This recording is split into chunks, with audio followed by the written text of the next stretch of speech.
I mean, look at this. It's a rounding error for Amazon. How could you bring a more bundled solution to the movie studios to say, I'm going to give you distribution in the theater and I'm going to give you a digital distribution after the theater? You kind of get this physical delivery distribution channel, kind of like what they did with Whole Foods.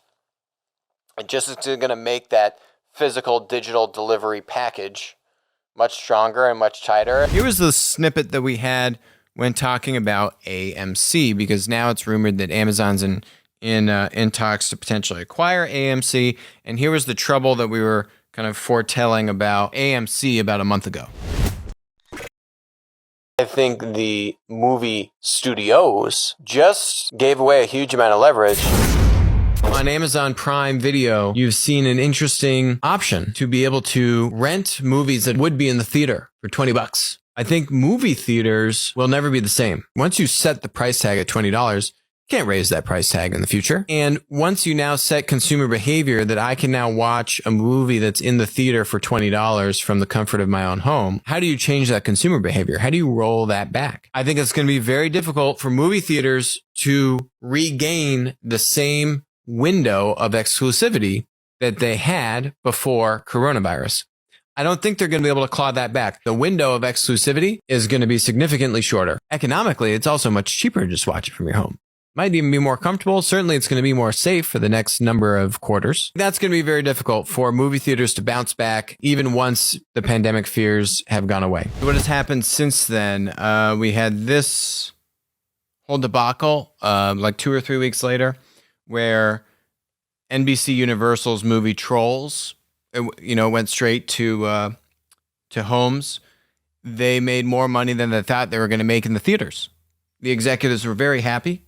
One of these executives got a little too talkative and said, we might just send things direct to the home for all of our movies in the future. Something to that effect. Adam Aron, the CEO of AMC, did not take too kindly to that and said that AMC is going to ban all of Universal's movies from their theaters going forward. And you had this war of words ensue. Now, there's a rumor that AMC Theaters is in talks with Amazon about an acquisition. So, I think this was inevitable in the sense that AMC either needed to go acquire their own SVOD, digital delivery distribution startup or business. It probably needs to be bigger than a startup. But there were and still are a number of tech companies out there that have this technology. It's kind of like AMC, saying how did they do their own version of like a Disney Plus, right? How could you bring a more bundled solution to the movie studios to say, I'm going to give you distribution in the theater and I'm going to give you a digital distribution after the theater. I could be in the theater, be like, wow, I love this movie. Boom, click a button, let me buy it. While you're in the theater, you just finished watching it. You get that kind of emotional purchase behavior, right?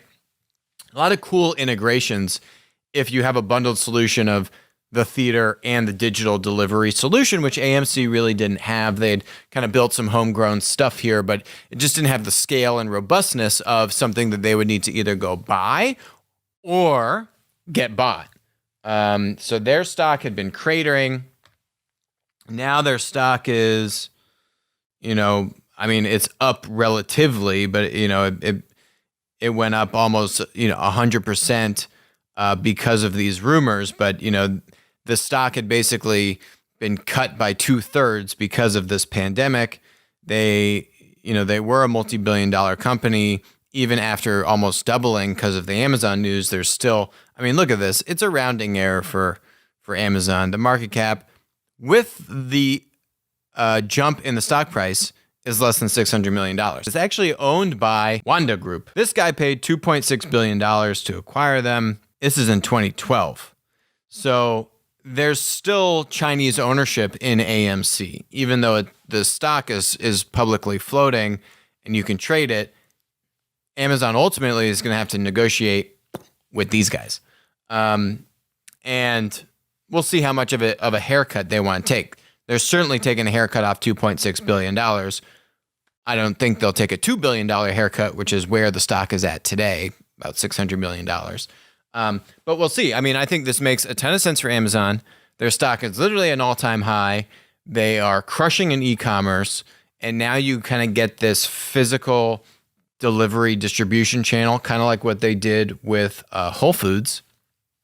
It just is going to make that physical digital delivery package much stronger and much tighter. And just you're going to be able to beat out a lot of the other kind of SVOD digital delivery, direct to consumer models that want to try and piggyback on the rent a movie distribution channel. It's going to be much harder to compete if you can swoop up this company for like $1 billion. Which is chump change for our friend Jeff. Hi, this is Alex from Winner Take All. Thanks for joining us. Hope you enjoyed the content. Feel free to leave a comment, ask us questions, and definitely make sure to join us on our next live stream.